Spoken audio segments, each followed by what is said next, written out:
ओम नमः श्री महावीराय नमः। श्री द्वादशांग श्रुतदेव्यै नमः।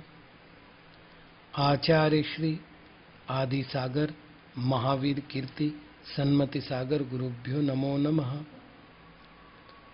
विश्व प्रकाशी महिमान ममानमेक मोमक्षराद्यखिल वाङ्मय हेतुभूतम् यं शङ्करं सुगतमाधवमीशमाहु रर्हन्तमर्जितमहन्तमहं नमामि। अब तक 25 श्लोकों की चर्चा हम लोग कर चुके हैं। आज पहले 26वें श्लोक की चर्चा। मैत्री कृपा प्रमुदिता शुभगांगनानां शुभ्राभ्रसन्निभमनस्सदने निवासम् त्वं देहि ताहि समताभिमता सखित्वा देवं न कोऽपि भुवनेऽपि तवास्ति शत्रुः। मैत्री, मित्रता, कृपा, दया, प्रमुदिता, प्रमोद, सुभगा, मनोहरा, अंगनानाम स्त्रियों का निवास, शुभ अभ्रसन्निभ निर्मल आकाश के समान, मनस सदने मन रूपी भवन में, निवासम निवास, देहि दो ही निश्चय से ताहा उन नारियों को समता समता सखित्वात् सखी के रूप में अभिमताहा स्वीकृत हैं। एवं इस प्रकार भुवने त्रिभुवन में अपि भी कह कोई अपि भी तव तुम्हारा शत्रु न अस्ति नहीं होगा अथवा नहीं है। यहाँ पर जो सुभगा शब्द का प्रयोग हुआ है, यहाँ गलती से शुभगा लिखा गया है, वहाँ सुभगा चाहिए। अब ये सुभगा शब्द विशेषण रूप में भी आ सकता है और संज्ञा के रूप में भी आ सकता है। यदि विशेषण रूप में आएगा तो उसका अर्थ होगा मनोहर,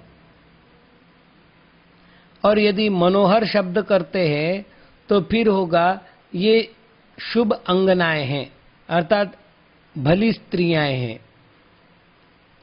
और यदि ऐसा न करके यदि मैत्री, प्रमोद, कृपा, प्रमुदिता जैसे संज्ञा लेते हैं तो सुभगा अर्थ होगा सौभाग्यशालिनी अथवा प्रसन्न हृदय या प्रसन्नता। तो यदि संज्ञा लेते हैं तो 4 स्त्रियों के नाम हो गए जो समता देवी की सखियां हैं, और यदि सुभगा को विशेषण लेते हैं तो 3 नाम हुए जो समता देवी की सखियां हैं। बाकी सरल है। आचार्य महाराज कह रहे, हे मित्र, हे भव्य, हे वत्स, समझो निर्मल मन रूपी भवन में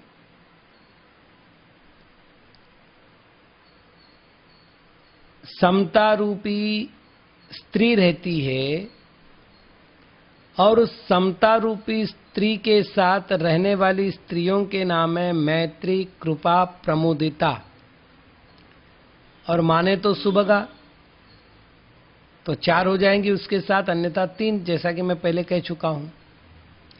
सबसे पहले मैत्री, मित्रता। मित्र शब्द का एक अर्थ होता है सूर्य। जो मित्र के समान हो उसे मित्रता कहते हैं। अर्थात जिस प्रकार सूर्य संपूर्ण दिशाओं को प्रकाशित करने में सहयोग करता है, संपूर्ण दिशाओं के वैभव को बढ़ाता है, संपूर्ण दिशाओं की प्रसन्नता को बढ़ाता है, ठीक उसी प्रकार जो अपने सहयोगियों के आनंद को वृद्धि करता हो, उत्कर्ष कराता हो, विकास करता हो जीवन का, और जीवन में आने वाले समस्त अंधकार को, संकटों को, आपदाओं को दूर करता हो, उसे मित्र कहते। और मित्रता का भाव अथवा कर्म मित्रता कहलाती है। मित्रता ऐसा परिणाम है कि जिसके कारण से दो शरीर अलग अलग होते हैं, दो मन अलग अलग होते हैं, दो व्यक्तित्व अलग अलग होते हैं, और इस अलगाव के बाद भी दोनों ऐसे एक हो जाते हैं कि एक के बिना दूसरा नहीं, दूसरा बिना पहला नहीं। मित्रता के सबसे बड़े उदाहरण दिए जाते हैं तो दूध और पानी की मित्रता का उदाहरण दिया जाता है। जब कोई व्यक्ति दूध को गर्म करता है तो दूध के दुख से दुखी होकर पानी अपना आत्मोत्सर्जन कर देता है, अर्थात पानी जल जाता है, पानी बाष्प होकर उड़ जाता है। अपने मित्र की मृत्यु देख करके दूध इतना परेशान होता है कि वो उबल उबल कर बर्तन के बाहर निकलने का प्रयत्न करने लगता है, और यदि शांत करना है तो उसे उसको वापस मित्र दिया जाता है। चाहे 4 पानी के छींटे लाकर दूध पर डाल दो, वो दूध वापस उफनना बंद हो जाएगा।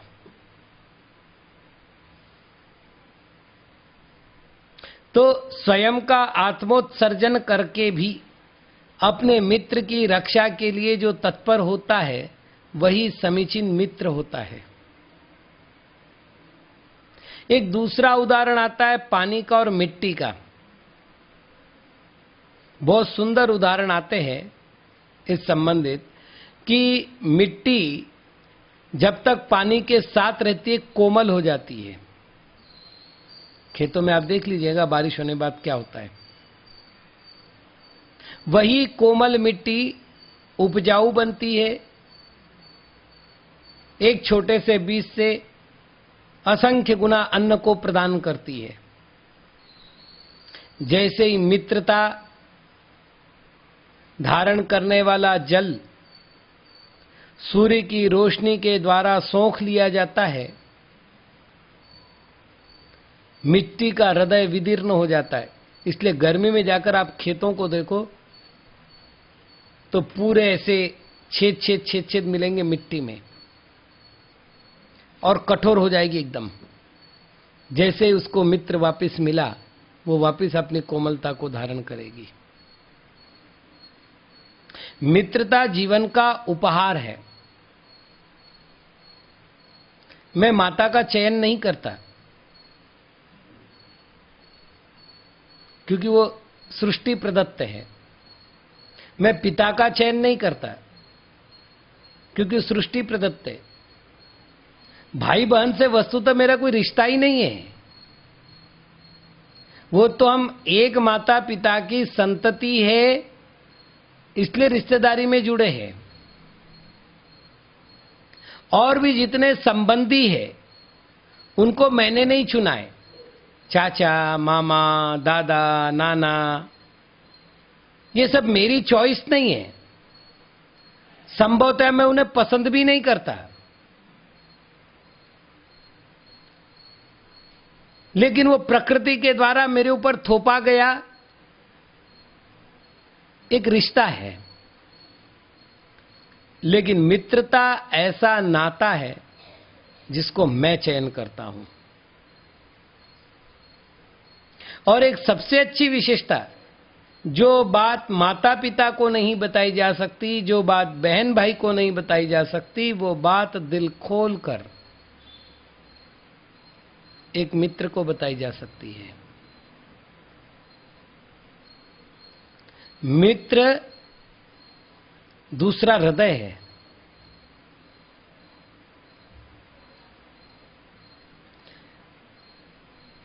मृच्छकटिकम संस्कृत साहित्य का एक नाटक है।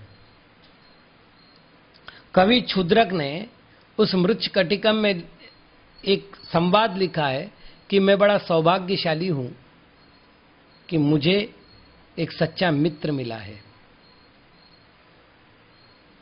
समय आने पर भाई बंधु सब धोखा दे सकते हैं, लेकिन सच्चा मित्र कभी धोखा नहीं दे सकता। यही कारण है कि गीता में श्री कृष्ण शिष्य नहीं कहते अर्जुन को, वत्स नहीं कहते, मित्र कहते हैं, सखे। मित्रता का रिश्ता बहुत गंभीर और बड़ा अंतरंग रिश्ता है। यह मित्रता का रिश्ता मुझे किसी एक जीव के प्रति नहीं रखना है। संसार में जितने जीव रहते हैं उन सभी के साथ मेरा मित्रता का भाव हो। यहां वो मित्र मैत्री शब्द के लिए कहा है, क्योंकि समता प्राप्त करनी है। यदि मैंने कुछ को ही मित्र कहा तो बाकी निश्चित तद विपरीत शत्रु हो जाएंगे। तो संसार के जितने भी जीव हैं, संभवतः मैं उनसे नहीं मिला हूं, संभवतः मैं उनसे नहीं मिल पाऊंगा, जो भी हो, लेकिन उनके प्रति मेरे मन में सद्भावना हो, उनके उन्नति की कामना मेरे मन में हो, उनके स्वस्थ और समृद्ध रहने की भावना मेरे द्वारा प्रतिपल भाई जाए। इसी भावना का नाम है मैत्री भावना। मैत्री के बाद दूसरी भावना की बात कर रहे हैं, कृपालुता, दया।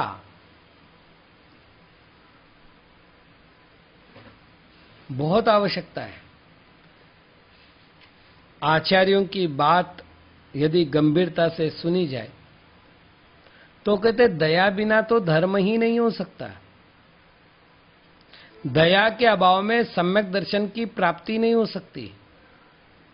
दया के अभाव में चारित्र गुण प्रकट नहीं हो सकता। दया नहीं है तो कोई भी सद्गुण नहीं है। दया है तो जितने आपके पास गुण है वो सारे के सारे आपको मोक्ष देने में सहकारी बन जाएंगे।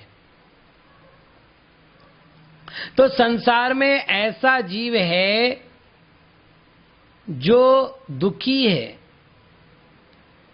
हो सकता है रोगादिक से दुखी हो सकता है मानसिक रूप से दुखी हो सकता है वचन से किसी ने पीड़ित करने के कारण दुखी हो, और ये भी हो सकता है कि प्रकृति ने आगंतुक पीड़ाएं उसे दी हो। ऐसे जीवों के प्रति मेरे मन में सहानुभूति हो। सहानुभूति शब्द बहुत बढ़िया शब्द है। संधि विच्छेद कर लो आप तो सह अनुभूति, अनुभूति का अर्थ है अनुभव। सह अनुभूति यानी साथ साथ अनुभव। दुखी प्राणी जो अपने मन में भावना कर रहा है, अनुभव कर रहा है, भाव भासना कर रहा है, उस दुख को मैं अपने मन में अनुभव कर रहा हूं कि इसका दुख किस प्रकार का है। दुख उसको हो रहा है और अनुभव मेरे में हो रहा है। यह है करुणा, यह है कृपा। और ये जो कृपा है, आचार्य महाराज कहते हैं धम्मस्य मूलम दया। ये धर्म का मूल है। इसके बिना धर्म रूपी वृक्ष उत्पन्न हो ही नहीं सकता। तो जो भी दिन दुखी जीव है उनके प्रति मेरे मन में करुणा भाव हो। यहां एक कृपा शब्द का अर्थ हुआ। तीसरा है प्रमुदिता। ईर्ष्या का मूल कारण होता है मेरी अपनी कमजोरी और दूसरों की उन्नति। मैं कुछ पाना चाहता था, पा नहीं सका, और मेरे स्थान पर किसी और ने प्राप्त कर लिया, तो मेरे मन में जो आग लगी है उस आग को कहते ईर्ष्या। और ये इतनी दुर्गुण रूप वृत्ति है कि इसमें मुझे दूसरों में कोई अच्छाई दिखती ही नहीं। आचार्य गुणभद्र महाराज ने आत्मानुशासन में लिखा है कि परकीय तिल बराबर के दोष उस व्यक्ति को पर्वत के बराबर दिखाई देते हैं, और पर्वत बराबर के गुण उसको तिल बराबर भी नहीं दिखाई देते, क्योंकि गुण होते ही नहीं ना। और अपने पर्वत बराबर दोष उसको दिखाई नहीं देते, और अपना तिल बराबर गुण उसे पर्वत से भी बड़ा नजर आता है, और तब वो ईर्ष्या करने लगता है। उसको क्या आता है ये तो मैं ही जानता हूं।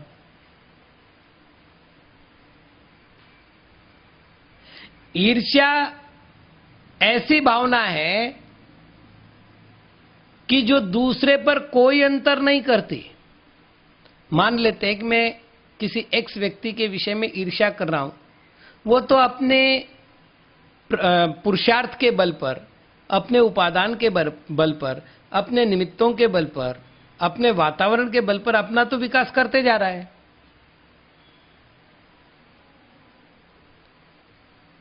और मैं अपने मन में द्वेष की धधकती आग को जलाकर अपनी ही पात्रताओं को जला रहा हूं। ईर्ष्या और कुछ नहीं करती। ईर्ष्या केवल स्वयं की पात्रताओं को जलाती है। इसलिए जितने तत्वविज्ञ हैं उन्होंने ये समझाया है कि यदि तुम्हें अपनी आत्मा का विकास करना है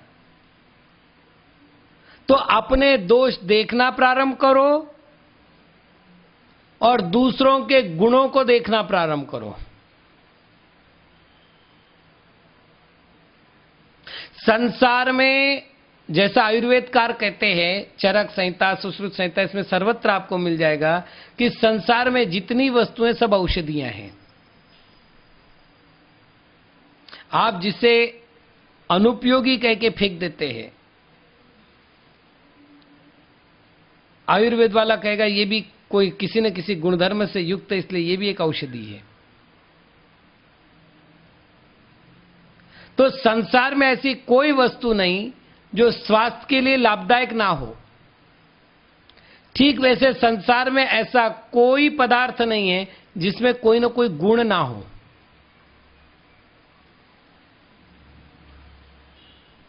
बस गुणान्वेषण की प्रवृत्ति मेरी होनी चाहिए। ये बात अलग है कि मैंने छिद्रान्वेषण की प्रवृत्ति को अपना के रखा है।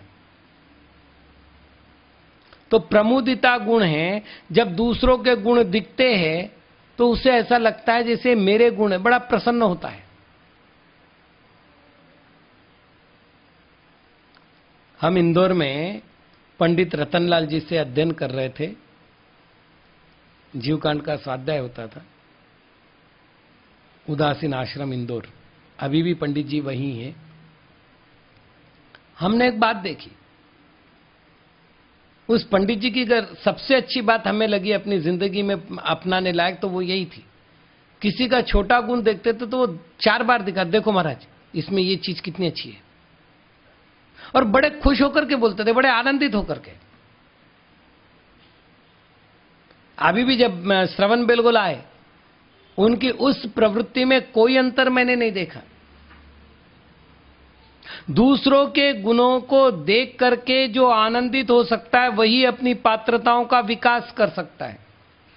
तो दूसरों के गुणों को, दूसरों की पात्रताओं को देखने की जो प्रवृत्ति और उसमें आनंद मनाने की जो प्रवृत्ति है उसे प्रमुदिता गुण कहते हैं। प्रसन्न हो। एक बात बताओ, मेरे घर के आंगन में अगर गुलाब खिला हुआ है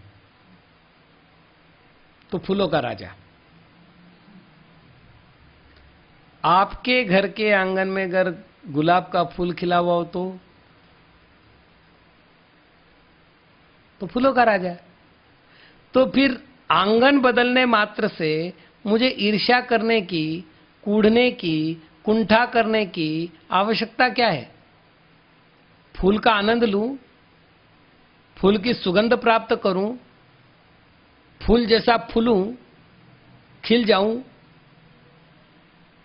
यह स्थिति गुण के संबंधित है। सद्गुण दिख रहे हैं, वो चाहे मेरे अंदर हो या और किसी के अंदर, उसको देख करके मन प्रसन्न होना चाहिए। इसका नाम है प्रमुदिता गुण। अब यदि हम चौथा गुण स्वीकार करते तो सुभगा, प्रसन्नता।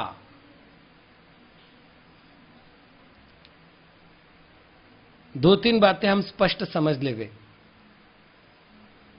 पहली बात, मैंने जो प्राप्त किया है, मुझे जो जो उपलब्धियां हुई है, वो मेरे पुरुषार्थ का फल है, साथ में अनेक भवों से अर्जित किए गए मेरे पुण्य का फल है।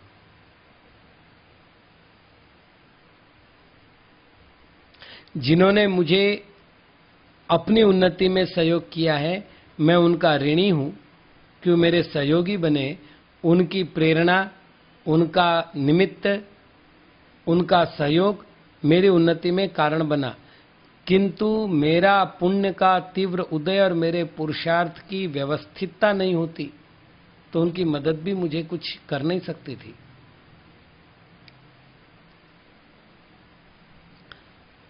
इसी तरह यदि मेरे जीवन में कुछ अतृप्तताएं हैं, अनुपलब्धियां हैं, तो ये मेरे पुरुषार्थ की हीनता है और मेरे पूर्वार्जित चिर संचित कर्मों के विपाक का फल है, दूसरे का दोष नहीं है। जब यह सिद्धांत पक्का हो गया तो अब दूसरे सिद्धांत की मैं चर्चा आपसे करूं कि आईवी परिस्थिति को रोते हुए भोगने से, खेद करते हुए, दुख करते हुए उसको स्वीकार करने से परिस्थिति बदलनी नहीं है, परिस्थिति और बिगड़नी है। मैं आपको एक बिल्कुल सरल सा उदाहरण दूं। मैं आहार को गया,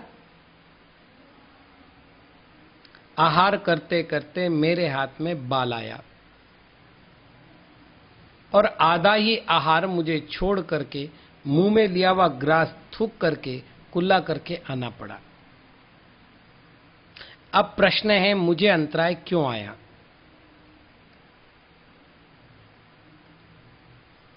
तो एक कारण मैं आपको बता सकता हूं, वो जो श्रावक था वो अज्ञानी था, जिसने शोधन करके नहीं दिया। इतनी सी समझ में नहीं उसने कि 24 घंटे में 48 घंटे में एक टाइम आहार करता हूं, उसको शोधन करके देना चाहिए। अकल नहीं थी उसमें। अब देख लेना अंदर के अंदर मेरे परिणाम कितने खराब हो रहे हैं जब मैंने उसको दोष दिया।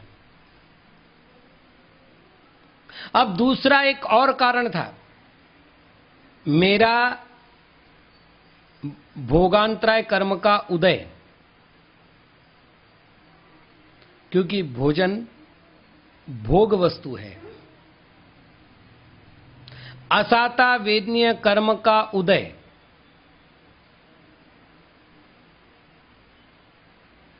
ये भी भोग वस्तु है। ये मतलब कर्म का उदय मेरा है। अब कर्म के उदय से मुझे अंतराय हुआ। अब एक घटना हो गई, अब मैं कमरे पर आकर बैठ गया। अब दो बातें मैं कह रहा हूं। अब मुझे 24 घंटे तक भोजन नहीं मिलना है, ये निश्चित। पहली बात। अब मैं कितना ही देर सोचूं अंतराय के कारणों के विषय में, चाहे मैं उसको दुख दूं, चाहे कर्मों को दोष दूं, पेट तो खाली रहना है। लेकिन एक दूसरी दुर्घटना होनी। अब जब मैं उसको दोष देता हूं, जब मैं कर्म के बारे में सोचता हूं, जब मैं भोजन के बारे में सोचता हूं, तो असाता वेदनीय कर्म उदीर्णा करना प्रारंभ करता है। मतलब असाता वेदनीय कर्म की उदीर्णा होती है। उदीर्णा का अर्थ होता है अपक्व पाचन।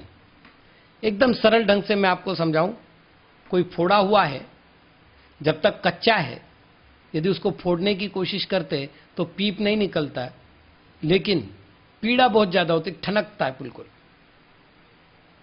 क्योंकि पका नहीं है। और पकने बाद अगर थोड़ा सा दबा दिया जाए, दबाना क्या, किसी का धक्का भी लग गया तो धड़ धड़ धड़ धड़ पीप निकलता है। अगर उसके साथ गुठली निकल गई तो जख्म भर जाएगी। कर्म जब स्वयं उदय में आके फल देता है तो उसमें उतनी तीव्रता नहीं होती, लेकिन कर्म में यदि उदीर्णा होकर के उदय में आने की स्थिति में है तो कर्म अपक्व है, तीव्रता से फल देगा। तो मैंने असाता वेदनीय कर्म को उदीर्णा का कारण दिया, वो संक्लेश करके। अब मेरे अंतराय और बढ़ जाएंगे, क्योंकि असाधना कर्म के उदीर्णा से अंतराय होंगे, सुख तो मिलना नहीं है। अब दो नुकसान हुए। एक, भूखा रहने के कारण से मेरे शरीर में कमजोरी आई, और दूसरा, लगातार भोजन के बारे में सोचने से मुझे उस कमजोरी का अनुभव हुआ।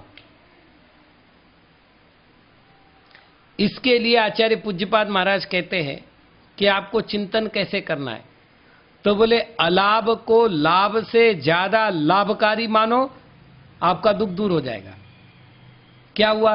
आज अंतराय हुआ, चलो यार, पिछले भाव में कोई अंतराय कर्म बांधा होगा, किसी के भोजन में अंतराय डाला होगा, आज मेरा अंतराय हो गया, मेरा कर्जा चूक गया। अपन तो बनिया है ना, कर्जा चूक गया उसमें खुशी मनाते हैं कि चलो माथे का बोझ उतर गया, जिसका देना था दे दिया, अब तो मैं शांति से सो सकूंगा, मेरे माथे पर कोई कर्जा नहीं। तो भाई अंतराय कर्म का कर्जा था, चूक गया, प्रसन्न रहो। दुख में भी प्रसन्न रह सकते हो यदि आपको सोच ठीक ढंग से सोचना आया, और सुख में भी दुखी रह सकते हो यदि आपको सोचना नहीं आया। सुख और दुख, प्रसन्नता और अप्रसन्नता कोई गिफ्ट नहीं है कि मैं कहीं से खरीद करके आपको गिफ्ट कर दूं कि भाई लो 1 किलो प्रसन्नता दे रहा हूं आपको। अपने सोच की परिणति है। तो मैत्री, कृपा, प्रमुदिता और प्रसन्नता अर्थात सुभगा, ये 4 सखियां हैं। यदि ये अगर आपके पास है तो समता को तो आपके पास आना ही आना है।